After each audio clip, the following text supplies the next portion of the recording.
परमेश्वर यीशु मसीह के मीठे नाम में आप सभी भाई बहनों को नमस्कार। दोबारा हम वचन पढ़ने के लिए समय निकाल कर हम आए हैं। प्रभु आप सभी को आशीष दें।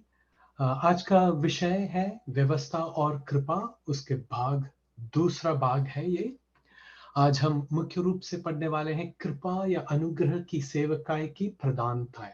किस प्रकार परमेश्वर की आत्मा की सेवा यानी कि कृपा या अनुग्रह की सेवा किस प्रकार से व्यवस्था की सेवकाई से बढ़कर है। Praise the Lord. और मुख्य रूप से हम पढ़ेंगे रोमियो की पत्री 5वीं अध्याय से कई आयतें और दूसरी कुरिन्थियों की पत्री 3री अध्याय और 4 अध्याय हम पढ़ेंगे।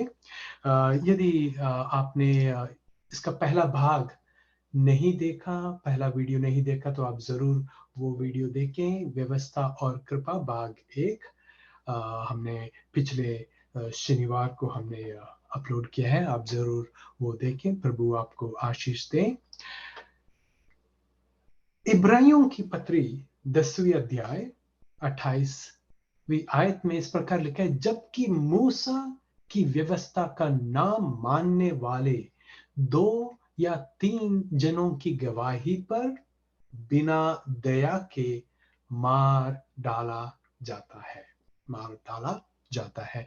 हमने पिछले हफ्ते हमने पढ़ा था कि मूसा की व्यवस्था मृत्यु की ओर ले जाती है, परंतु परमेश्वर यीशु मसीह की कृपा हमें नया जीवन देता है, अनंत जीवन देता है। देखिएगा, गिनती की पुस्तक 15वीं अध्याय और उसकी 32वीं आयत से लेकर 36वीं आयत तक हम पढ़ेंगे, तो वहां एक इस्राएली व्यक्ति के बारे कहा गया है जो सबत के दिन यानी कि विश्राम के दिन जंगल में लकड़ी बीनता हुआ मिला और जिनको लोगों ने पकड़कर मूसा और हारून और सारी मंडली के पास ले आए और उन्होंने उसको एक दिन वहां हवालात में रखा, क्योंकि उनको पता नहीं था कि ऐसे मनुष्य के साथ क्या करना चाहिए। और ये व्यक्ति जंगल में क्यों गया था? लकड़ी बीनता हुआ उसे पकड़ा गया भोजन बनाने के लिए। बस जंगल से सूखी लकड़ी इकट्ठा कर रहे थे।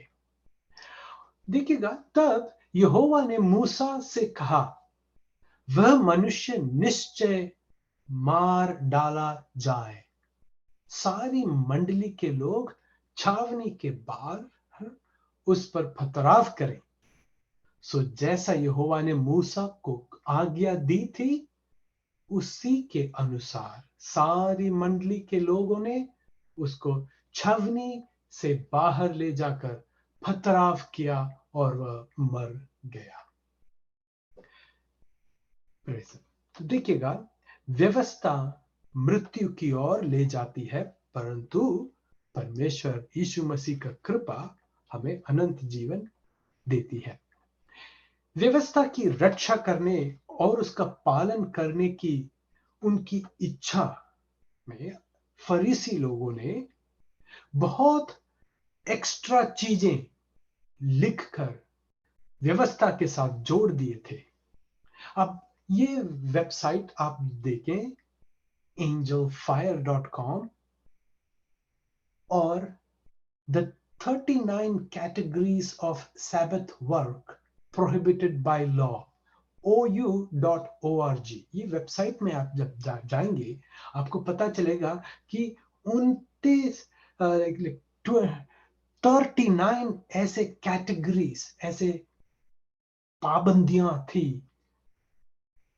उदाहरण के लिए यहां मैंने लिखा है, कुछ सिर के बल ले जाना, या कुछ आग जलाना, आग बुझाना। यदि कोई ऐसा काम सबत के दिन करें, उनको दंड दिया जाता था। कुछ काम का फिनिशिंग करना, कोई मिस्त्री हो तो उसका फिनिशिंग करना, या कुछ लिखना या मिटाना, खाना बनाना, धोना, सिलाई, फाड़ना, गांठ लगाना और खोलना, इस तरह से अनेक तरह के पाबंदियां थे। उनमें से एक है जो मैंने पिछले बार कहा, यदि शीशा पे हम देखें, मिरर में हम अपना चेहरा देखें तो उसमें कोई पाबंदी नहीं है, परंतु यदि एक सफेद बाल उखाड़ें तो वो सबत का उल्लंघन था और वो बहुत ही सीरियस इश्यू था, दंड बहुत ही कठिन, खतरा। तो देखिए भाइयों बहनों, आप ये वेबसाइट जब आपको टाइम मिलेगा आप जरूर देखना। आगे हम बढ़ते हैं। यूहन्ना की सुसमाचार 8वीं अध्याय पहली आयत से लेकर 11वीं आयत तक जब हम पढ़ेंगे, वहां हम देखते हैं व्यभिचार में पकड़ी गई एक महिला के बारे हम वहां पढ़ते हैं।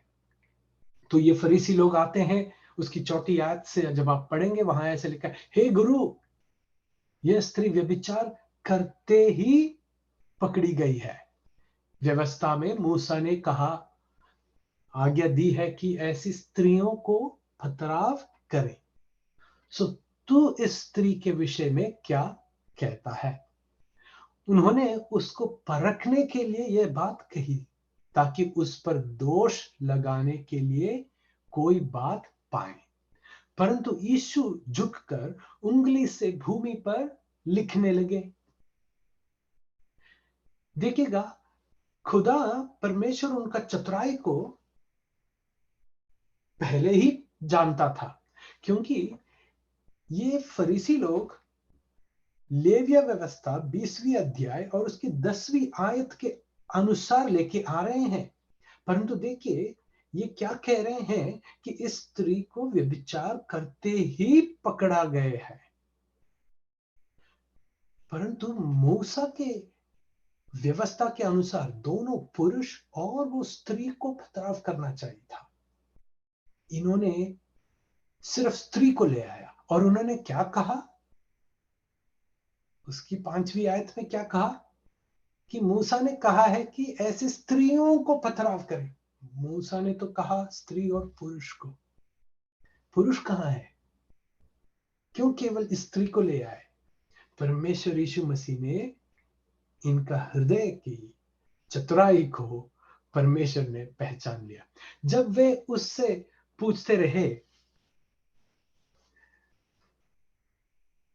तो उसने सीधे होकर उनसे कहा कि तुम में से जो निष्पाप हो वही पहले उसको पत्थर मारे। और फिर झुककर भूमि पर उंगली से लिखने लगे।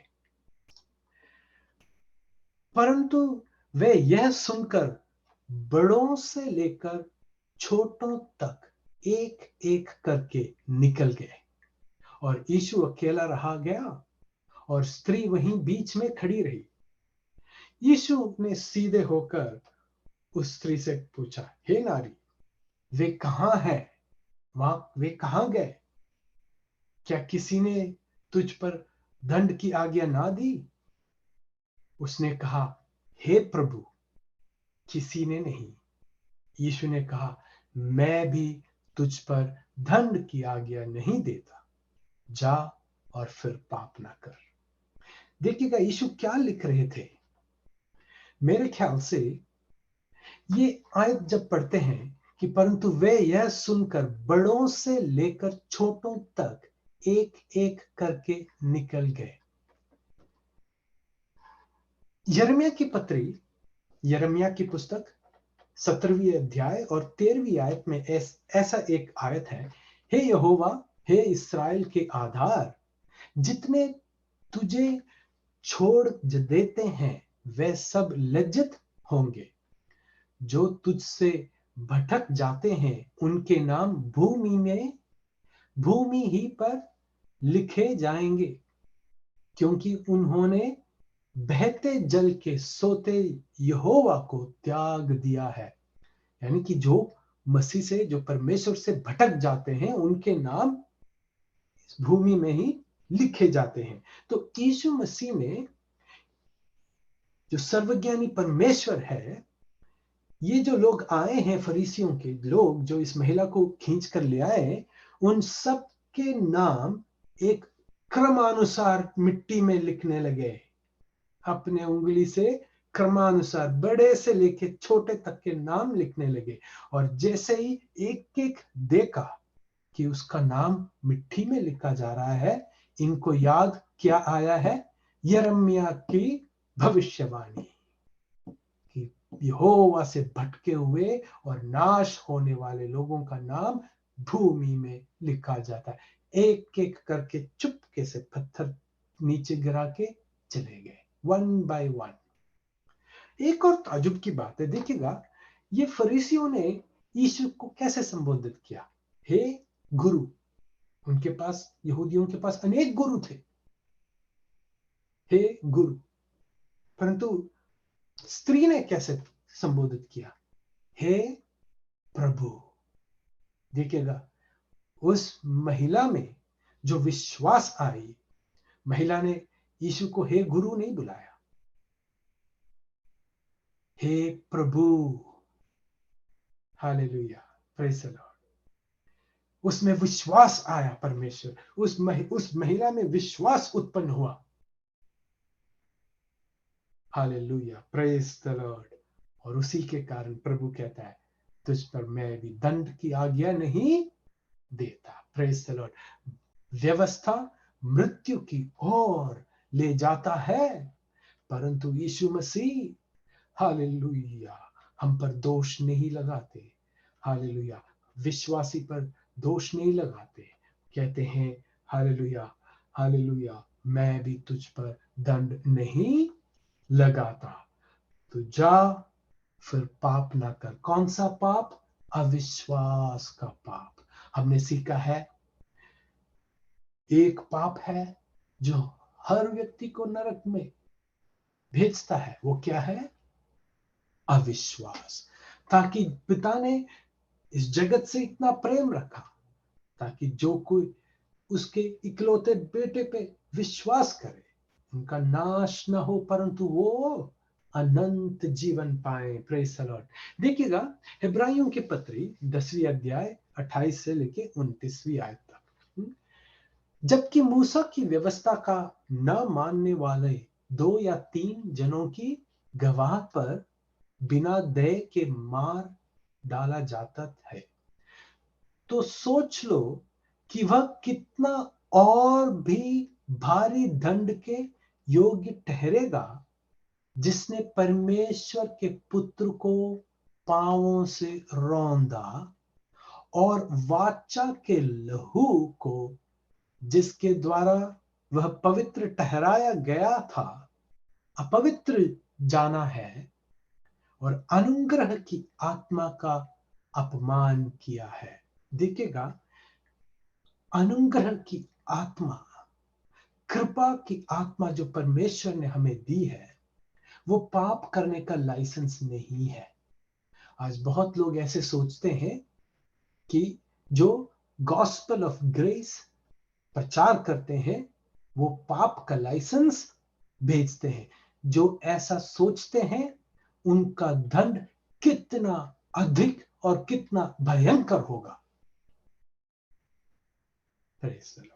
और जो लोग कहते हैं कि क्रूस पर यीशु मसीह ने उद्धार का काम पूरा नहीं किया, या जो यीशु मसीह ने किया है उसके साथ हमें उद्धार के लिए अपना भी काम जोड़ना है, हमें भी व्यवस्थाओं का पालन करना है, जो ऐसे कहते हैं, वो ये कह रहे हैं कि यीशु मसीह का लहू काफी नहीं है, हमें भी उसके साथ कुछ और जोड़ना है, हमें भी कुछ और मिलाना है। उनका भी दंड कितना भयंकर होगा। Praise the Lord. फिलिपियों की पत्री 3री अध्याय और 9वीं आयत में प्रेरित पौलुस कहता है, और उसमें पाया जाऊं, ना कि अपनी उस धार्मिकता के साथ जो व्यवस्था से है, वरन उस धार्मिकता के साथ जो मसीह पर विश्वास करने के कारण है और परमेश्वर की ओर से विश्वास करने पर मिलती है। ये प्रेरित पौलुस का ये प्रार्थना है, ये एक ही इच्छा है प्रेरित पौलुस को, कि पौलुस मसीह में पाया जाए, किसकी धार्मिकता के साथ?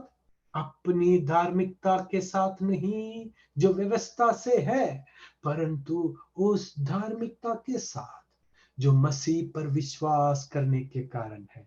हालेलुया। और वो धार्मिकता जो परमेश्वर स्वयं हमें एक वरदान या एक गिफ्ट के रूप में हमें दिया जाता है। और हमें कब मिलता है? वो उस क्षण में मिलता है जब एक व्यक्ति परमेश्वर की हालेलुया वादाओं पर, हालेलुया परमेश्वर पर पूरा भरोसा रखता है अपने उद्धार के लिए। जब एक व्यक्ति कहते हैं कि परमेश्वर मैं पापी हूं, मुझसे मैं अपने आप को मैं बचा नहीं सकता, परंतु आज मैं ये विश्वास करता हूं कि यीशु मसीह आप मेरे पापों के दंड अपने ऊपर उठाकर आप मेरे लिए मेरे स्थान पर आप क्रूशित हुए, आप मारे गए, आप गाड़े गए और आप तीसरे दिन जी उठे। वो सब मुझे बचाने के लिए था। मैं पूरा भरोसा रखता हूं परमेश्वर। ऐसा जब एक व्यक्ति प्रार्थना करता है, हालेलुया, वो व्यक्ति उस क्षण में पवित्र आत्मा का मोहर उस पे मिलता है, पवित्र आत्मा का दान उसके हृदयों में परमेश्वर दे देता है। और हालेलुया, प्रेज द लॉर्ड, परमेश्वर का धार्मिकता का वस्त्र, परमेश्वर का ही धार्मिकता से उस व्यक्ति को परमेश्वर अलंकृत करता है। Hallelujah, praise the Lord. तो जरूर हमें परमेश्वर की विश्वास, परमेश्वर की कृपा में हमें आश्रय रखना है। देखिएगा रोमियो की पत्री 5वीं अध्याय 17वीं आयत में, आदम और मसीह, क्योंकि जब एक मनुष्य के अपराध के कारण मृत्यु ने उस एक ही के द्वारा राज किया, तो जो लोग अनुग्रह और धर्म रूपी वरदान बहुताय से पाते हैं, वे एक मनुष्य के अर्थात यीशु मसीह के द्वारा अवश्य ही अनंत जीवन में राज करेंगे। इसमें कोई डाउट नहीं है, इसमें कोई संदेह की बात नहीं है, इसमें प्रभु बीच में छोड़ नहीं देता। हालेलुया। इसमें हम अनंत जीवन का वो जो दान है उसको हम खो नहीं सकते, क्योंकि वो अनंत जीवन किस में है? मसीह यीशु में, उसके पुत्र में है अनंत जीवन। हमारा अनंत जीवन मसीह में सुरक्षित है। Hallelujah, praise the Lord. एक व्यक्ति यानी कि आदम के कारण हर व्यक्ति, हर लोग पाप के अधीन हो गए, परंतु एक व्यक्ति, वो यीशु मसीह के कारण, हालेलुया हालेलुया, जो उस पर विश्वास करते हैं, उसके अनुग्रह और उसके कृपा के कारण, हालेलुया, जो विश्वास करते हैं जरूर अनंत जीवन में राज करेंगे। हालेलुया। देखिएगा रोमियो की पत्री 5वीं अध्याय उसकी 18वीं आयत, इसलिए जैसा एक अपराध सब मनुष्यों के लिए दंड की आज्ञा का कारण हुआ, वैसा ही एक धर्म का काम भी सब मनुष्यों के लिए जीवन के निमित्त धर्मी ठहराए जाने का कारण हुआ। एक धर्म का काम जो एक मसीह ने क्रूस पर हमारे लिए एक बार के लिए किया है, उस पूरे हुए काम पर जब लोग भरोसा रखते हैं, अपने उद्धार के लिए भरोसा रखते हैं, हालेलुया, धर्मी ठहराए जाने का कारण हुआ है। Hallelujah, praise the Lord. 19वीं आयत देखें रोमियो की पत्री 5वीं अध्याय, आदम और मसीह, क्योंकि जैसा एक मनुष्य के आज्ञा ना मानने से बहुत लोग पापी ठहरे, वैसे ही एक मनुष्य के आज्ञा मानने से बहुत लोग धर्मी ठहरेंगे। Praise the Lord. मसीह के द्वारा हम सब विश्वास से धर्मी ठहराए जाते हैं। उसकी 20वीं आयत, व्यवस्था और अनुग्रह। और व्यवस्था बीच में आ गई कि अपराध बहुत हो, परंतु जहां पाप बहुत हुआ, वहां अनुग्रह उससे भी कहीं अधिक हुआ। Praise the Lord. भाइयों, तो पहले क्या आया? अनुग्रह आया पहले? अनुग्रह के कारण पाप बढ़ा है? नहीं, पापी तो हम पहले से ही थे और हम अपने आप को बचा नहीं सकते थे। परमेश्वर ये जानता था, इसलिए हमें बचाने के लिए अपना करुणा और अपना दया, अपना कृपा में अपना इकलौता पुत्र को संसार में भेजा। जहां पाप, अधर्म जहां बढ़ा, उससे भी अधिक कृपा और अनुग्रह भी बढ़ा। Praise the Lord, hallelujah.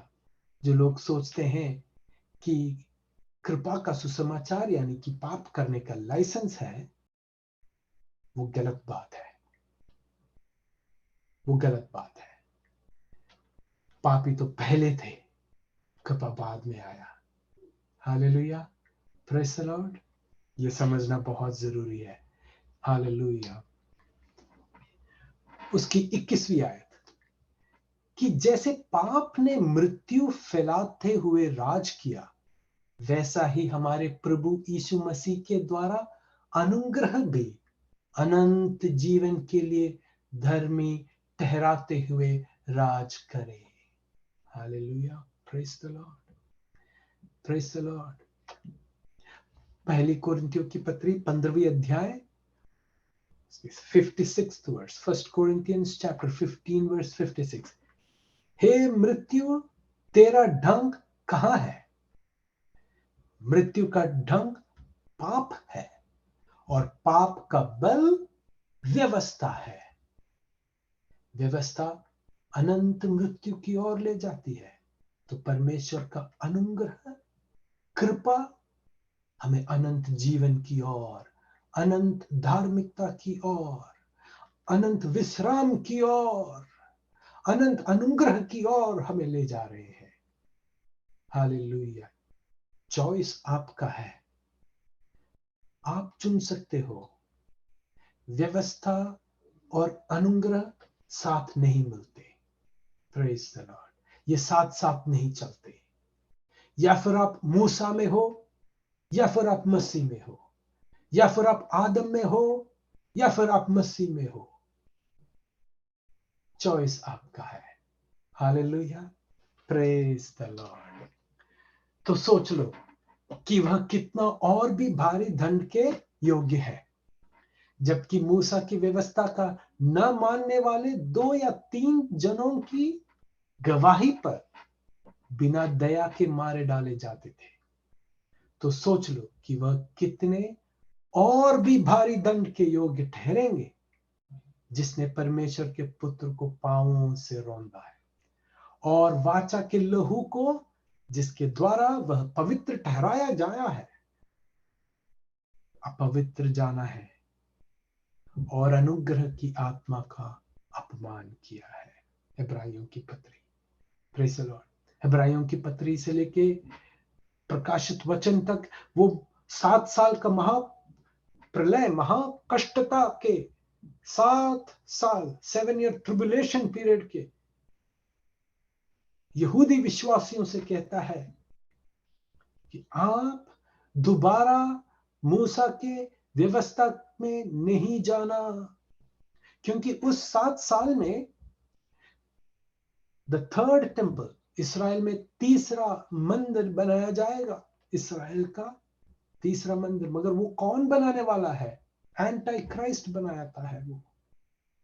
और वहां दोबारा पुराने व्यवस्था के अनुसार भेड़ बकरियों का बलिदान और दोबारा मूसा के व्यवस्था पुनर्स्थापित होता है, परंतु उस व्यवस्था में उद्धार नहीं है। पूरी इब्रानियों की पत्री लिखा गया है the supremacy of Jesus Christ, यीशु मसीह के महानता के बारे वर्णन किया गया है। वहां लिखा है मूसा और जोशुआ इस्राएली लोगों को एक विश्राम स्थान कनान तक नहीं पहुंच पाए। कनान में जाने के बाद भी उनको बहुत युद्ध का सामना करना पड़ा, परंतु ये मसीह यीशु इस पर एक बार भरोसा करने से अपने एक ही हालेलुया बलिदान से हर विश्वासी को हमेशा के लिए पवित्र किया है। ऐसे परमेश्वर यीशु मसीह कैसे पुराने नियमों के मुख्य प्रधानों से कैसा श्रेष्ठ है, वैसा लिखा गया है इब्रानियों की पत्री। और लोग से कहते हैं आप दोबारा उस मंदिर में मत जाओ, क्योंकि वहां क्या है, वहां बिकने के लिए और खरीदने के लिए अनेक वस्तुएं हैं। और उस समय 7 साल के महाप्रलय के समय कुछ खरीदना है या कुछ बेचना है तो क्या लेना चाहिए? एंटी क्राइस्ट का छाप लेना चाहिए। और जो छाप लेता है वो कभी भी उद्धार नहीं पा सकता। वो यूहन्ना, प्रेरित यूहन्ना कहते हैं उसके लिए प्रार्थना करना व्यर्थ है, क्योंकि वो व्यक्ति जो यीशु मसीह के लहू को ठुकरा कर शैतान का जो चिन्ह लेता है वो कभी भी उद्धार नहीं पा सकता। तो भाइयों बहनों, आज के लिए, आज इस कृपा के युग में इस वचन से हमें क्या सीखना चाहिए? अनुग्रह और कृपा की आत्मा का अपमान ना करें। Praise the Lord. तो हम शुरू करते हैं दूसरे कुरिन्थियों की पत्री 3 अध्याय का अध्ययन हम करते हैं। ये थोड़ा शब्द मारता है और आत्मा जिलाता है। दूसरी कुरिन्थियों की पत्री 3 अध्याय 6 आयत, जिसने हमें नई वाचा के सेवक होने के योग्य भी किया, शब्द के सेवक नहीं वरन आत्मा के, क्योंकि शब्द मराता है पर आत्मा जिलाता है। क्योंकि शब्द मारता है पर आत्मा जिलाता है। Praise the Lord. हमने देखा यहां शब्द क्या है? मूसा का व्यवस्था। हालेलुया। उसकी 7वीं आयत में देखें, 2 कोरिन्थियंस चैप्टर 3 7 एंड 13। और यदि मृत्यु की यह वाचा, देखिएगा मूसा का व्यवस्था को क्या कहा है? मृत्यु की वाचा। It's a covenant of death. और यदि मृत्यु की वाचा जिसके अक्षर पत्थरों पर खोदे गए थे यहां तक तेजोमय हुई कि मूसा के मुंह पर के तेज के कारण जो घटता भी जाता था, इस्राएल उसके मुंह पर दृष्टि नहीं कर सकते थे। और मूसा की नाई नहीं, जिसने अपने मुंह पर पर्दा डाला था ताकि इस्राएली उस घटने वाली वस्तु के अंत को ना देखें। हमें ये बचपन से सिखाया जाता था कि 40 दिन मूसा ने परमेश्वर के साथ रहा तो उसके चेहरे में इतना तेज आया कि इस्राएल के लोग उसके चेहरे पे देख नहीं सकते थे, इतना तेजोमय था। इसलिए मूसा ने अपने चेहरे पर पर्दा डाला। नहीं, मूसा ने क्यों अपने चेहरे पे पर्दा डाला? 7वीं और 13वीं आयत पढ़े। मूसा जब पर्वत से नीचे उतर रहा था, उसको ये एहसास हो रहा है कि वो तेज घटती जा रही है, घटती जा रही है, मिटती जा रही है। और मूसा पर्दा इसलिए डाला ताकि इस्राएली लोग ये ना जाने कि उसका तेज, उसका तेजों में घटती जा रही है और वो अंत हो रहा है। देखिएगा, समझ गए? तो ये व्यवस्था का जो सेवकाई है वो तेजों में है, परंतु उसका तेजों में घटती जा रही है और वो अंत होने वाली है। Praise the Lord. दूसरी कोरिन्थी 3 अध्याय 7वीं और 13वीं आयत है ये। यीशु की ओर ना मुड़ने का परिणाम। देखिएगा, दूसरी कोरिन्थियों की पत्री 3rd चैप्टर 3 अध्याय 14वीं और 17वीं आयत तक हम पढ़ते हैं। परंतु वे मतिमंद हो गए, क्योंकि आज तक पुराने नियम के पढ़ते समय उनके हृदयों पर वही पर्दा पड़ा रहता है, पर वह मसीह में उठ जाता है। और आज तक जब कभी मूसा की पुस्तक पढ़ी जाती है तो उनके हृदय पर वो पर्दा पड़ा रहता है, परंतु जब कभी उनका हृदय प्रभु की ओर फिरेगा तब वह पर्दा उठ जाएगा। प्रभु तो आत्मा है, और जहां कहीं भी प्रभु का आत्मा है वहां स्वतंत्रता है। Praise the Lord. यहां प्रेरित पौलुस नए नियम के कलीसिया के चर्च को कहते हैं, नए नियम के विश्वासियों को कहते हैं, दोबारा पुराने नियम के बंधनों में नहीं फंसना। क्योंकि आज भी जहां जिस कलीसिया में, जिस परिवार में, हालेलुया, डॉक्ट्रिन यानी कि सिद्धांतें पुराने नियमों से उठाए जाते हैं, वो उनके हृदय पे आज भी वो पर्दा पड़ा है। और वो पर्दा कब हटेगा? जब वो व्यवस्था से मसीह यीशु की ओर अपना आंखें उठाएंगे, तब स्वतंत्रता। आज भी आपने सुना होगा कई कलीसियाओं में तो बंधन है, यहां बंधन है, वहां बंधन है, यहां शाप है, वहां शाप है, पीढ़ियों वाली शाप। हम कलीसिया में जाते थे तो ये सुनने को मिलता था, वहां अंधकार, यहां बंधन, वहां शाप, ये परिवार से 4 पीढ़ी पहले की बात। मेरे मन में एक प्रश्न आता था, भाई मसीह कहां है? मसीह को छोड़ के बाकी सब कुछ है, मसीह कहां है? क्रूस का लहू का जय कहां है? यीशु मसीह में विश्वास करने से जो फतेह है वो कहां है? आज भी बंधन में है कलीसिया के लोग। क्यों? आज भी पुराने नियमों, नीति वचन से, भजन संगीता से कोई सिद्धांत आज की कलीसिया नहीं बना सकती। आगे हम पढ़ेंगे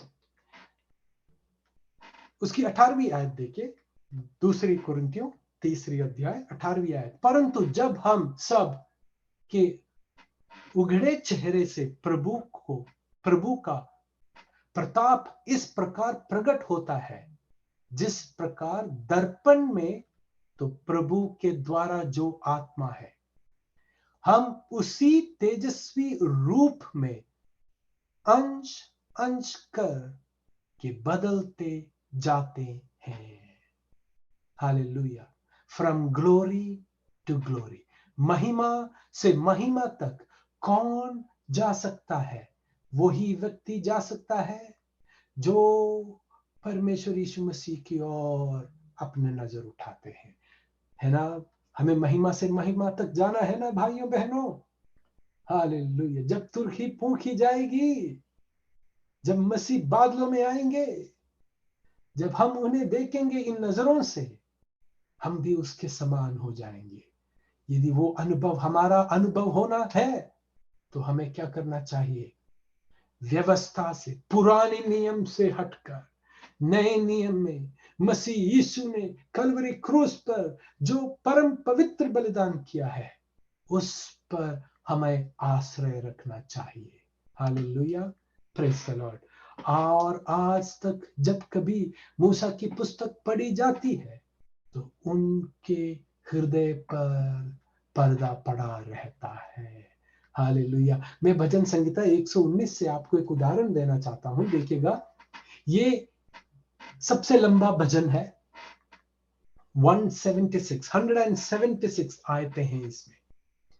तो ये भजन में ये ऐसा शुरू होता है, धन्य है वे जो चाल के खरे हैं और यहोवा की व्यवस्था पर चलते हैं। 13वीं आयत में, तेरे सब कहे हुए नियमों का वर्णन मैंने अपने मुंह से किया है। 24वीं आयत, तेरी चितौनियों मेरे सुखमूल और मेरे मंत्री हैं।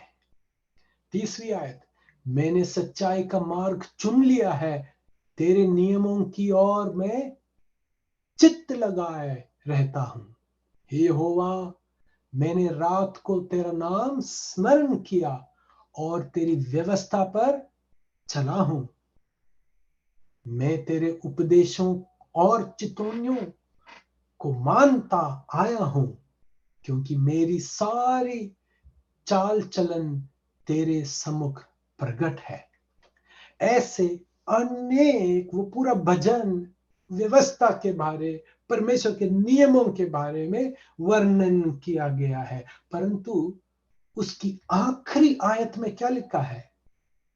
मैं खोई हुई भेड़ की नाई भटका हूं, तू अपने दास को ढूंढ ले, क्योंकि मैं तेरी आज्ञाओं को भूल नहीं गया। ये लिखने वाले, भजन संहिता लिखने वाले लेखक की वर्तमान परिस्थिति जब ये लिख रहा है, उसका क्या है? एक भटके हुए, एक खोई हुई भेड़ के समान। देखिएगा, व्यवस्था हमें कमियों का ज्ञान हमें देता है। व्यवस्था, पिछले बार हमने पढ़ा, व्यवस्था हमें, हमारा एक अध्यापक है जो मसीह के पास ले आता है। यदि व्यवस्था हमें मसीह की ओर नहीं ले आता, तो व्यवस्था हमें कोई उपकार नहीं कर सकेगा, उससे हमें कोई प्रयोजन नहीं होगा। हम भी उस भजन संहिता 119 जिसने लिखा है उसके समान, उसके अनुभव के समान, खोई हुई भेड़ के समान। इसलिए यीशु मसीह जब आए थे, लूका के सुसमाचार में कहा, मैं दाऊद के घराने के खोए हुए भेड़ को खोजने आया हूं। तो आप देखिएगा कैसे सब कुछ एक लिंक है। परंतु हमें मसीह, हमारा अच्छा चरवाहा पर हमें भरोसा रखना है। हालेलुया। देखिएगा, दूसरी कोरिन्थियों की पत्री 3 अध्याय 9 आयत में लिखा है, क्योंकि जब दोषी ठहराने वाली वाचा, ये पुरानी व्यवस्था को क्या नाम दिया है पौलुस ने? क्योंकि जब दोषी ठहराने वाली वाचा तेजोमय थी, तो धर्मी ठहराने वाली वाचा और भी तेजोमय क्यों ना होगा। Praise the Lord. ये हमें धर्मी ठहराने वाली वाचा कौन सा है? जो यीशु मसीह में विश्वास से आता है। तो प्रेरित कंपेयर कर रहे हैं, तुलना कर रहे हैं, व्यवस्था जो मिटती जाती है, जो घटती जाती है, व्यवस्था जो हमें दोषी ठहराने वाली है, तो यीशु मसीह की आत्मा की सेवकाई, अनुग्रह की सेवकाई, कृपा की सेवकाई कितना अधिक तेजोमय है। तो आत्मा की वाचा और भी तेजोमय क्यों ना होगा? जरूर होगा। Praise the Lord. 3 अध्याय और 11वीं आयत, वह जो घटता जाता है, क्योंकि जब वह जो घटता जाता था, तेजोमय था, तो वह जो स्थिर रहेगा और भी तेजोमय क्यों ना होगा। हालेलुया। स्थिर कौन सा रहने वाला है? परमेश्वर यीशु मसीह का सेवक है। हालेलुया। Praise the Lord. सारांश देखिएगा, व्यवस्था के सेवकाई और कृपा और आत्मा के सेवकाई के बारे यहां तुलना जो किया है, उसका एक सारांश है। व्यवस्था मृत्यु की ओर ले जाती है, तो परमेश्वर का उपहार अनंत जीवन प्रदान करता है। शब्द मारता है, पर आत्मा जिलाता है। मृत्यु की वह वाचा, कौन सा? व्यवस्था। परंतु आत्मा की वाचा परमेश्वर यीशु मसीह का कृपा का सेवक है। व्यवस्था हमें दोषी ठहराती है, तो परमेश्वर यीशु मसीह का अनुग्रह का वाचा हमें धर्मी ठहराता है। व्यवस्था घटता जाता है और वो अंत होता है, और उसका अंत क्रूस पर यीशु मसीह ने पूरा किया है। परंतु यीशु मसीह का कृपा का सुसमाचार और अनुग्रह का सेवकाई हमेशा के लिए स्थिर रहता है। व्यवस्था के सेवकाई बंधन और अभिशाप लाता है। हृदयों पर वही पर्दा पड़ा रहता है। और वो यीशु मसीह के चेहरे के की वो प्रकाश को और वो महिमा को देख नहीं सकते, परंतु मसीह में मुक्ति और स्वतंत्रता है। और जो मसीह के चेहरे को जब हम देखेंगे, हम महिमा से महिमा में बढ़ते हुए हम जाएंगे। हालेलुया। मसीही के एक सच्चे सेवक का लक्ष्य यहां दूसरे कोरिन्थियों में 4 अध्याय पहली आयत से लेकर 3 आयत तक दिया गया है। भाइयों बहनों, अब हम आगे कैसे बढ़े, हम सेवकाई में आगे कैसे बढ़े? इसलिए जब हम पर ऐसी दया हुई कि हमें यह सेवा मिली, तो हम हियाव नहीं छोड़ते, परंतु हमने लज्जा के गुप्त कामों को त्याग कर, बेईमान के कामों को त्याग कर, और ना चतुराई से चलते हैं और ना परमेश्वर के वचन में मिलावट करते हैं, परंतु सत्य को प्रकट करके परमेश्वर के सामने हर एक मनुष्य के विवेक में अपनी भलाई बैठाते हैं। परंतु यदि हमारे सुसमाचार पर पर्दा पड़ा है, तो यह नाश होने वालों ही के लिए पड़ा है। प्रेरित पौलुस कहते हैं, यदि आज का कृपा का सुसमाचार किसी से यदि दूर है, तो वो या किसी को समझ नहीं आता, तो वो इसीलिए समझ नहीं आता क्योंकि वो नाश होने वाले हैं। बिल्कुल साफ साफ कहा है। दूसरे कोरिन्थियों की पत्री 4 अध्याय 4 चैप्टर 4 1-3 पढ़े। तो हमें क्या, हमें आज मसीह के एक सच्चे ईमानदार सेवक होने के कारण हमें क्या करना चाहिए? हमें लज्जा और गुप्त के कामों को हमें त्याग कर, यानी कि किसी बेईमानी को, इंग्लिश में लिखा है डिसऑनेस्टी, किसी को ये मिलेगा वो मिलेगा बोल के, hallelujah, do not make a business out of the ministry of gospel. सुसमाचार का सेवकाई से एक आमदनी का मार्ग नहीं बनाना चाहिए। आज पता नहीं क्या क्या हो रहा है। चतुराई से नहीं चलना चाहिए और परमेश्वर के वचन में मिलावट नहीं करना चाहिए। ये अडल्ट्री आपने सुना होगा, व्यभिचार। ये व्यभिचार का मतलब क्या है? अडल्ट्री इंग्लिश में। पुराने समय में लाल मिर्च में लाल ईंट का भी धूल मिलाकर, लाल मिर्च का पाउडर जो बहुत महंगे हैं, आधा किलो लाल मिर्च में 250 ग्राम ईंट का पाउडर भी डालकर बेचते थे लोग। और काले मिर्च के साथ पपीते के वो जो बीज है वो भी मिला के भेजते थे। इसको कहते हैं अडल्ट्री, मिलावट। जब हम वचन में हम मिलावट लाते हैं तो व्यभिचार कर रहे हैं। समझना बहुत जरूरी है। हमें वचन में, परमेश्वर के वचन में मिलावट नहीं करना चाहिए, परंतु सत्य को प्रकट कर परमेश्वर के सामने हर एक मनुष्य के विवेक में अपनी भलाई बता दे। Praise the Lord. देखिएगा, परमेश्वर के वचन में मिलावट हमें नहीं करना चाहिए। भ्रम से बचने के लिए हमें सत्य के वचन को ठीक से विभाजित करना चाहिए। हमें पुराने और नए नियम को मिलाकर लोगों को भ्रम करने वाली एक नई मिक्सड डॉक्ट्रिन, मिक्सड टीचिंग, मिश्रित उपदेश नहीं बनाना चाहिए। जैसे प्रेरित पौलुस ने तीमुथियुस से कहा, वचन को सही रीति में काम में लाने वाला एक अच्छे कारीगर के समान हो। लोगों को भटकने के लिए हम व्यवस्था और कृपा का मिश्रण नहीं करना चाहिए। हालेलुया।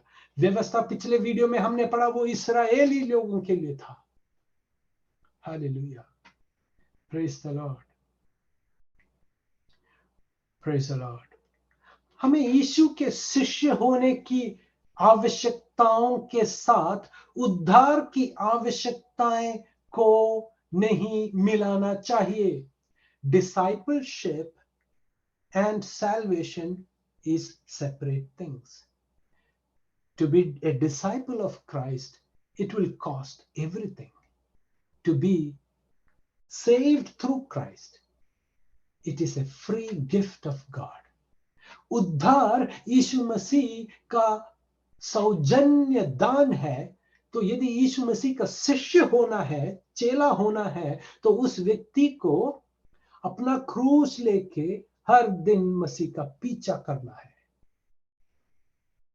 शिष्यत्व और उद्धार अलग अलग है।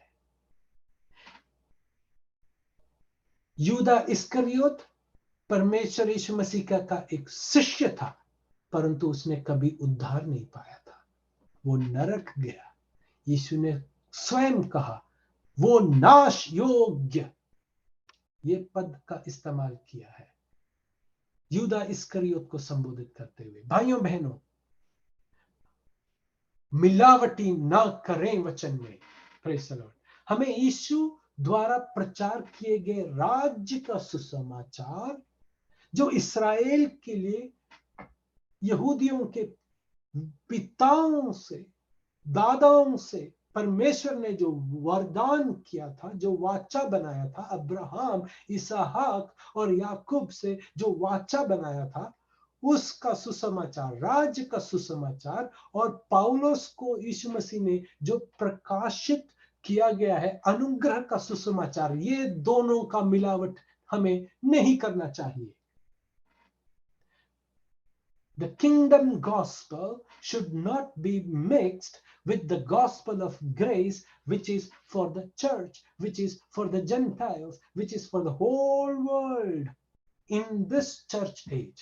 इस कृपा और कलीसिया के युग में हर एक व्यक्ति, चाहे वो यहूदी हो या कोई अन्य जाति का हो, उद्धार का एक ही मार्ग, यीशु मसीह के पूरे किए हुए काम पे भरोसा, उसके साथ राज्य का सुसमाचार का मिश्रण नहीं करना चाहिए।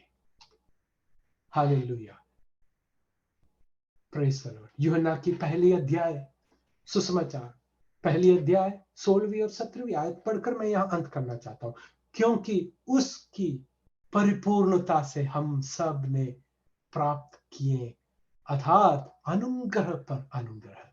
हालेलुया, यीशु मसीह के परिपूर्णता से हम सब ने प्राप्त किए हैं, अर्थात अनुग्रह पर अनुग्रह। भाइयों बहनों जो मेरे आवाज सुन रहे हैं, हालेलुया, आप मसीह में प्रफुल्लित हों, आप मसीह में आप खुश रहें। हालेलुया, इसलिए कि व्यवस्था तो मूसा के द्वारा दी गई, परंतु अनुग्रह और सच्चाई यीशु मसीह के द्वारा पहुंची। मसीह पर भरोसा रखो, उन्हीं में बने रहो, अपने कामों और समझ की ओर मत फिरो। दोस्तों, जिसने वादा किया है वो सामर्थ है, वो परमेश्वर यीशु मसीह हमें संभालेंगे।